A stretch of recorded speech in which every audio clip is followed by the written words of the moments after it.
All right. What are we looking at here? Thank you, sir. Court does call the case of the people, state of Michigan versus Cyrus Abadi. Good afternoon, Your Honor. Mason, Assistant District Attorney. And On behalf of the people. good afternoon, Your Honor. With also on behalf of Cyrus Abadi, standing to me, right? Cyrus, please speak. Good afternoon, Your Honor. Cyrus Abadi here. All right, this has come back to me. I don't know if it's really a motion, but I don't know who would like to start, but I certainly have some questions. I have a few things to put on the record, and I'll defer to Mr. Dowse if he wants to go first. I have no problem with that. I do not need to go first. So. Well, you might need to. I'm going to let you put on what you need to put on the record, because I think the last communication I saw, Mr. Dowse had filed something and you had requested whether or not we needed a written response or whether or not you could give an oral response. I think my staff had indicated what my answer was and that you could give an oral response on the record. So if that's where you'd like to start, go ahead. That's correct, Your Honor, and thank you for the opportunity to do so. I actually don't know where to start. This is a unique situation. I've never been accused in a public filing of lying. I've never been told that my narrative is sanctionable. So I'm not sure exactly where to start. I will start. Well, I got some things to say about that, but go ahead. Because Mr. Dawes, I'm just going to tell you,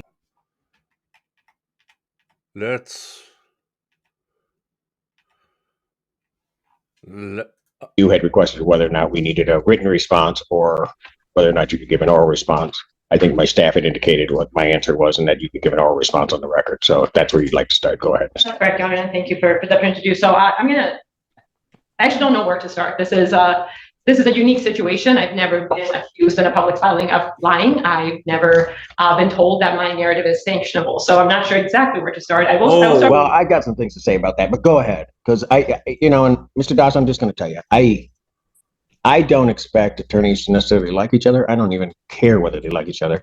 Whether they talk to each other is irrelevant to me unless they cannot communicate in some professional way. But as I told other attorneys, and particularly, and I'll name him Mr. Bennett, when he came and he accused somebody of some type of misconduct, that when that statement is made, the court has to look at that. And so I made it very clear to him, and I'll make it clear to you. If those are the kinds of things that are going to happen, you better be ready to roll with it, and you better have it. Because if you don't, that's sanction. Ms. Stanley, you may proceed. Your Honor, as counsel knows, and I think everyone in this room is aware, within this profession, our reputation and our integrity is everything. Unless you are in Massachusetts, Canton, Massachusetts, or Allen County, Indiana.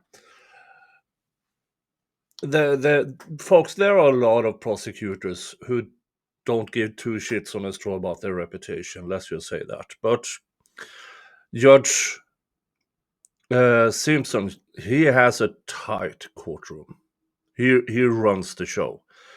And as he said, if you make claims about opposing counsel, you better have the receipts for it. Throughout my career, I've routinely made decisions that were difficult decisions to make in a lot of aspects. I've been able to make those decisions because my reputation and my integrity are that important to me. And quite frankly, no case is worth me losing everything I've worked so hard for. What I've also routinely done in front of Your Honor, as well as other judges, is stand up here and make a point of defending opposing counsels when other people have accused them of anything from lying to misconduct and so on. The reason I make a point of doing that, even though in many situations that has truly not been necessary, is because I want to be very clear how important it is that we don't throw out baseless accusations at people. It's not a new situation to me necessarily to encounter a situation with opposing counsel where we disagree, where we misunderstand each other. I don't take offense. I've gone head to head with some of the best attorneys in this county as well as other counties. And not once have I been accused of what defense counsel is accusing me of. And what bothers me more is I actually started out respecting defense counsel a great deal. As far as I knew, we had a fine working relationship, and I had no reason to believe that anything changed. I think I in this situation, have been more patient, respectful, and understanding of this defense counsel than I would have been with a lot of other counsel for that reason, because we started out respecting each other. Obviously, we've hit a point where that's changed. I'm not sure exactly why, and maybe counsel will enlighten us today, but he seems to have a personal problem. I'm perfectly fine arguing law. I'm perfectly fine arguing procedure. I am not fine with personal attacks. Those personal attacks are not just in the written form in these public filings where I'm being accused of all kinds of things. They've also been verbal. They've also been contained in an email communication. I have an email, and quite frankly, Your Honor, I wasn't going to bring this up because I don't take personal offense. This field makes us all very thick-skinned, and I don't anticipate in dealing with other people within this field for them to have thinner skin than I do. And perhaps that is my mistake, and I need to be more cautious and aware of people's hurt feelings and how it affects how they conduct themselves. I do want to put this on the record because I think it speaks to why we saw the reply that we saw. I want to. This is an email from September 25th of this year from Mr. Doust to myself. It's in response to a request he made, a reply I sent him, which again, we can certainly look at that. But this is the part I'm concerned about. Curious, you can articulate and posture all you want, Marie. Just don't think for a second that I'm not seeing right through you. I don't know what the intent of that email was. What I do know, it's not necessary for what was being discussed. What I know is that it's a personal attack. So I'll just leave it at that. I'll leave it at that. It's not lost on me that unfortunately we live in a society where people who are privileged in certain ways, and specifically being male, think that they can address female attorneys a certain way that differs from how they would address male attorneys. I do this job not expecting to be treated any differently than my male colleagues. I advocate just as strongly as my male colleagues do. Anything less than that would be ineffective. What I don't expect is to get the treatment I'm getting right now from defense counsel based on being female. And that's exactly, I'm just going to call it out, that's exactly what it is. I highly doubt that any of my male colleagues from our office would have been treated the way I've been treated by defense counsel. And even though I probably shouldn't be shocked at this point, having done this job as long as I have, I truly am. Because in working with many different male, female counsels of all backgrounds, this is the first time it's risen to this level. And that's saying something. What's even more concerning to me is that it was done in a public filing. Now, I realize, and I've come to understand that defense counsel's feelings were hurt by what he seems to believe is attitude for me or my treatment of him. I have not treated him any differently than I would treat any other counsel. I've conducted myself in a professional manner when I could. There are times where we have very intense discussions, and that's not out of any kind of intent to offend anyone. I'm quite shocked that defense counsel is as offended as he is by me in the job I've been doing. I was also shocked to read what he wrote. My hope is, because I try to get— Are you talking about what, I don't mean to interrupt you, but you're talking about what he wrote in his response? In the reply, specifically in paragraph 5. My hope is that counsel's kind of passions and hurt feelings took over, and that logic and common sense just didn't catch up quick enough before he filed that reply. So with the court's permission, I'd like to offer him an opportunity to essentially withdraw paragraph 5 of his reply and ask the court to strike it from the public record. I think that's the appropriate thing to do. I'm not going to sit there and ask for an apology, but at the very least, that is what he could do to remedy the situation. And I do have serious concerns about his ability to efficiently represent his client when he seems to have such hurt feelings and such a personal problem with it. So that might be something he might want to consider. And you're not going to discuss the case. That's something I appreciate the opportunity to put that on the record. I felt the need to defend myself. Judge Barr was present for a great deal of our conversation, actually all of our conversation in chambers. And I'll kind of leave it at that. As to that issue, and I have great hesitation in saying this, and certainly Mr. Doust, you can respond if you want to that.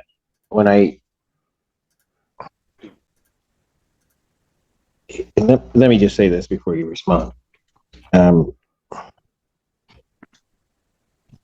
I've read over the years a number of your pleadings, both from you and both from those in your office. I'm trying to be careful in the way that I put this. What I read when I received that, I was surprised. Surprised, and I will say a little bit taken aback. Mainly because, and you know me, I'll just be blunt, I expected better from you. So, and I say that not with any thought as to how I would rule on this issue, because that wasn't really what was playing into my mind.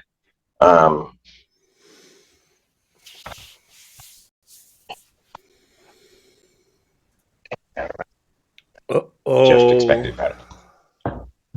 Go ahead, Mr. Doss. Thank you. This is not personal, Judge. This is professional. Which part? What I have put in writing and submitted to the court. No, Mr. Doss. And I'll let you go on. But no, this was clearly personal. I have been reading briefs and preparing briefs, memorandums for over 30 some odd years. I've been reading them as a judge for over a quarter century. If I say to an attorney that I'm taken back by what you put in and that I expected better, you can take that however you will. You can defend yourself. You can say I'm all wrong, that I'm washed up, that somehow or another, you can say whatever you want. But I don't say it unless I mean it. Understood. Go ahead. Time to reevaluate, counselor. Well, I'm an honest man. Ms. Tanner is quite skilled at doing one thing and then portraying it as something else. On September 23rd in chambers with Judge Bauer, she brought up a legal issue for which there is no support, no authority. We sought to have a conversation about that, and there was no conversation to be had with Ms. Tanner. And so the exam ended up being adjourned because Judge Bauer at the moment was not in a position to decide any of this. The legal issue before the court is, there's no dispute that preliminary examinations are governed by statutes, court rules, and the Michigan Rules of Evidence. And under those rules, under MRE 4482C, defense counsel at exam at a CSC case may inquire about what is permitted within those rules. The proposition before the court is raised at the last occasion is that for defense counsel to elicit evidence under that rule at exam, there first has to be a motion and offer of proof. For that proposition, there's no authority whatsoever. Okay, Mr. Doss, can I just stop you since you want to get into the substance of it? Let me just say this. All the years I've been sitting on the bench, the rape shield statute has applied at preliminary examination. Because if it didn't, it frankly makes no sense. To say to someone, we afford you these protections from this intrusion into your life here, but we don't do it here, makes no sense. Because it's one of those things that once the cow has left the field, it's out. It's just there. And so it doesn't make any sense. Moreover, Mr. Doss, I was a bit surprised by it because your colleague, Mr. Shea, has argued the rape shield at preliminary examination, I believe on 2 occasions, but certainly one before me, and never said whatsoever that it does not apply at preliminary examination. Go ahead. Well, the authority that is on that issue is to the contrary. I believe I put it in writing. I provided the court with the authority. What in fact I did was, I did not submit an advocacy piece. I did not, I'm not asking anything of the court. I'm not trying to convince the court of anything. I advised the court on what the law is. I believe I was well within the rules on going about it in that way. As far as now what Ms. Tanner put on the record earlier, I understood, based on what the law is, that Ms. Tanner on September 23rd was taking an unsupported legal position and was, in a way, misinforming Judge Bauer about it and was not having a conversation about it. What, misinforming Judge Bauer that the rape shield applied at preliminary examination? Yes. She would be taking a position that has been the long-standing practice in this county. How can you say that she's somehow just come out with something out of thin air? Show me one case, Mr. Dawson, in this county where rape shield has not been applied and not stood at preliminary examination. The aspect that doesn't apply is the mechanism of a motion and offer of proof in MCL 750520J2. That aspect is just not applicable at this stage. It comes into play once the case is bound over. And that's the very issue that Ms. Tanner raised. She approached me asking whether I would elicit any testimony. So, Mr. Doss, you paint yourself into a corner, because if that's the argument, then none of it comes out at prelim.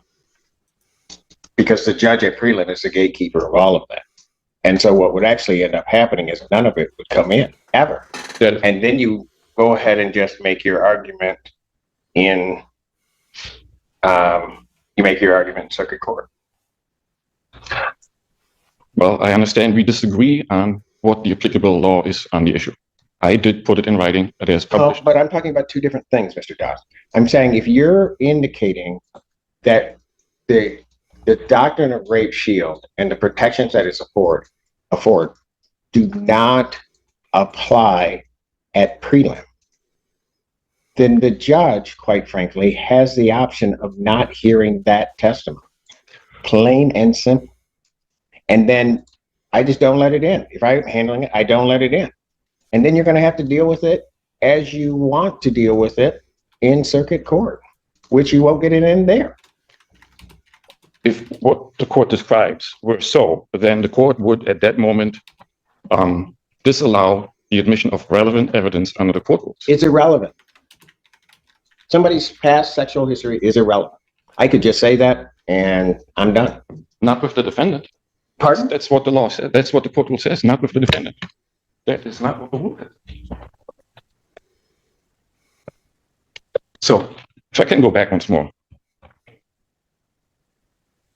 The very core item that's at issue is whether defense counsel, before exam, needs to provide a written motion and offer of proof if defense counsel wishes to inquire into evidence under 404A2C. And the law on that is that no, defense counsel is not required to do that. Defense counsel may inquire under the rule. Okay.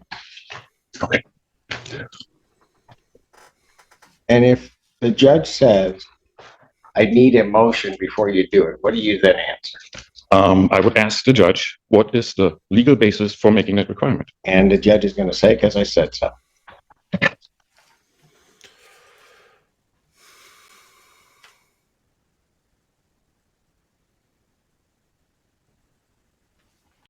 I am hearing that, and yes, I am greatly at odds with it, because there's no legal basis. Maybe that's the for that reason you wear the robe and you don't.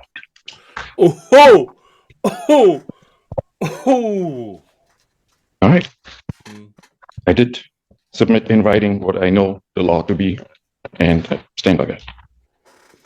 Anything additional, Mr. Town? At this point, Your Honor. All right, this court is ready to rule so that there's an order that fashion Judge Barr can deal with. And that is that this court indeed does believe that the rape shield statutes were intended to offer certain protections to potential victims. That evidence, and this specifically needs to be noted, that evidence shall not be elicited at preliminary examination in any greater or lesser fashion, but in the same manner as that evidence would be alluded to at trial. To do otherwise would make the rape shield a nullity in its entirety.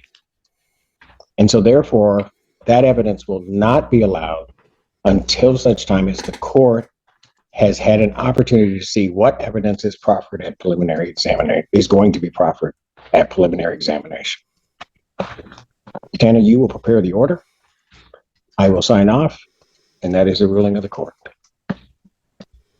Is there anything additional? Briefly, Your Honor, regarding the date that this is scheduled for, it's November 10th.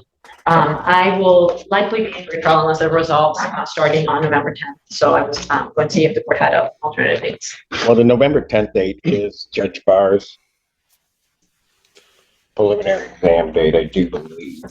Yeah, I'm reading through what date section did it get set for? 412 now. Okay, so first of all, there has to be an alternative date.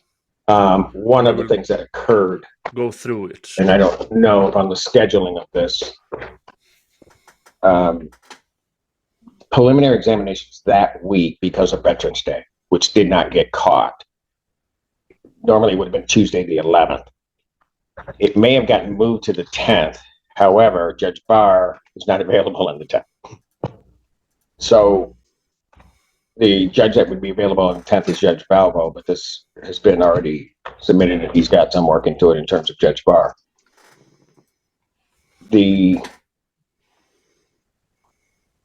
There has to be a different date. And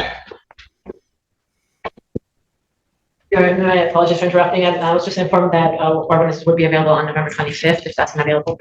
I'm sorry? Our witnesses would be available on November 25th, if that's an available date. That date is not available before Judge Barr. Judge Barr's next date is December 2nd. And just so that I'm clear, he has the 13th, but my understanding is that would not be available that week, so it would be December 2nd. Is there any objection from either side to setting this for December 2nd? No, Your Honor, that's a good date. Then preliminary examination of this matter will be adjourned to December 2nd. I will let Judge Barr, my staff will let Judge Barr's staff know that we moved it to that date because he wouldn't have had the 10th in any event. So we'll do it that way.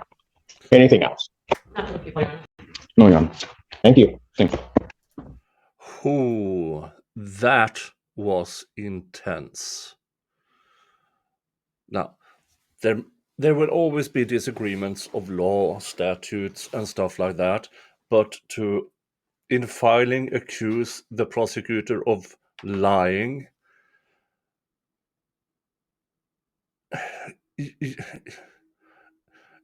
your opinion has to be before the court.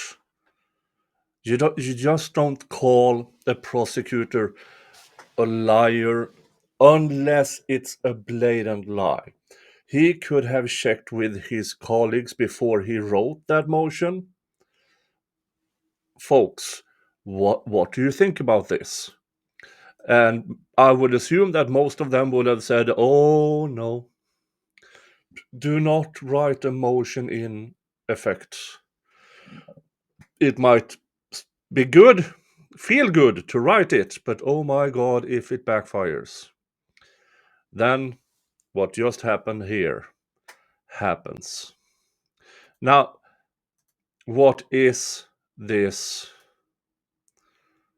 section 412? Behavior and reputation, the Grape Shield Law, section 412. Prohibited uses, except as otherwise provided. The following evidence is not admissible in a civil or criminal proceeding involving alleged misconduct. Evidence offered to prove that victim engaged in other behavior, or evidence offered to prove a victim's reputation, or evidence of a victim's orientation to prove consent. Exceptions are evidence of specific instances of victim's behavior with respect to the person accused of the misconduct. Evidence of the specific instances of a victim's recent behavior, if offered to prove that someone other than the defendant was the source of any physical feature, characteristic, or condition of the victim.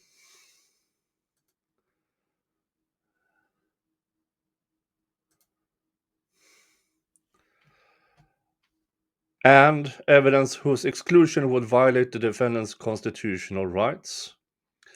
Procedure to determine admissibility, motion, then a hearing, definition of victim.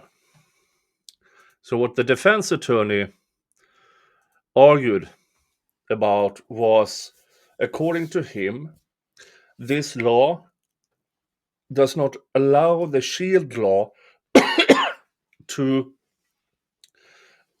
be argued in preliminary hearing. And sorry, I'm not sure I see that in this. For instance, we have the Commonwealth versus Fitzgerald. Hold on while I bring it up here.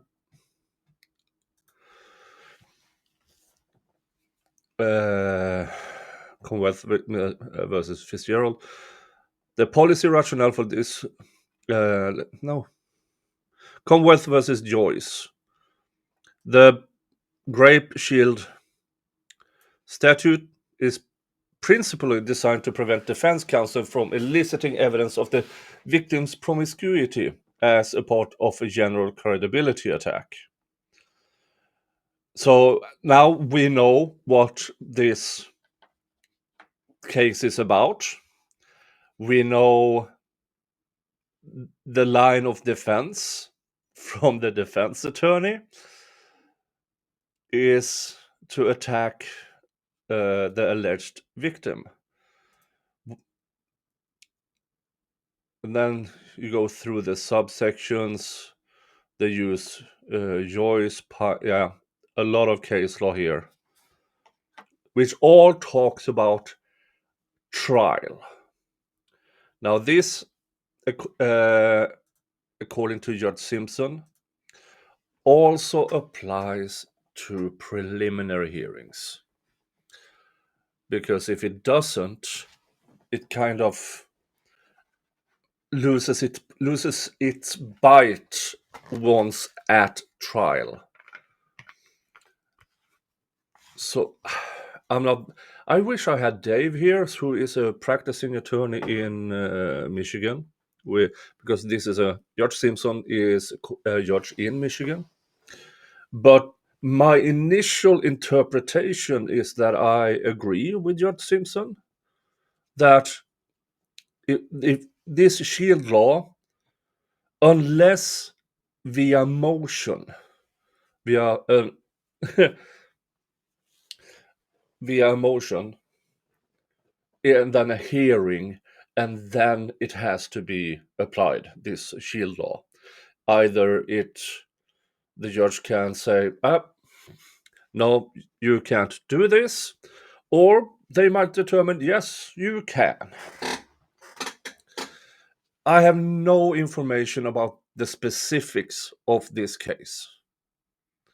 So I can't talk about, well, it could be anything from this attorney doing an absolute shit job,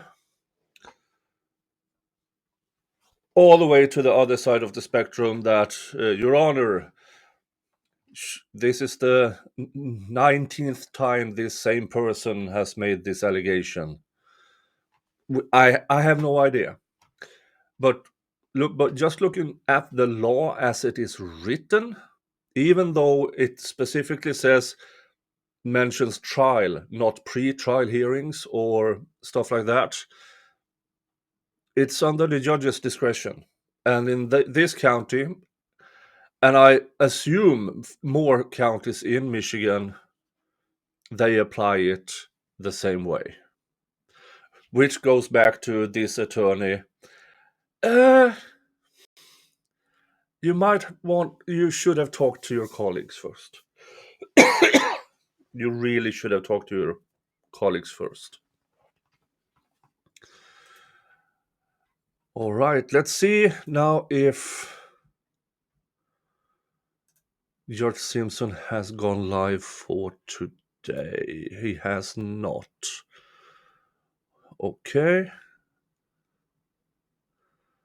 Dun dun dun.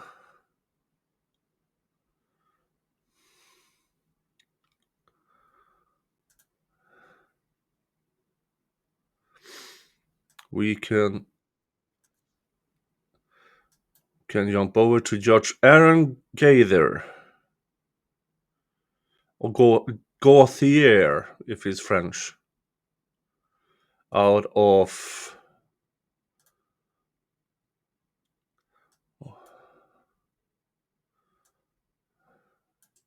I don't remember which... Oh, he's also from Michigan. So, Chief Judge of the 53rd Circuit Court, Michigan. All right, so let's see what he is up to. We will go another 45 minutes, and then I'm going to stream with Andy Kopsa, and we are going to talk about the Delphi case on her channel. So you will be redirected there once we are done here. But let's jump over to Judge Kopsa, Judge Gaither. Field. And we're providing public access both in the courtroom and also online. And I'm going to call first out of order from Version. The RS, the Grape Shield Statute, which is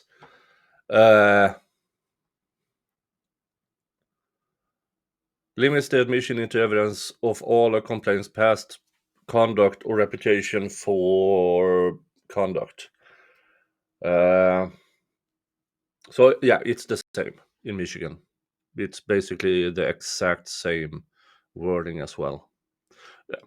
Sorry for you in Michigan that I cited the Massachusetts, but as I see here, it's the same in Michigan.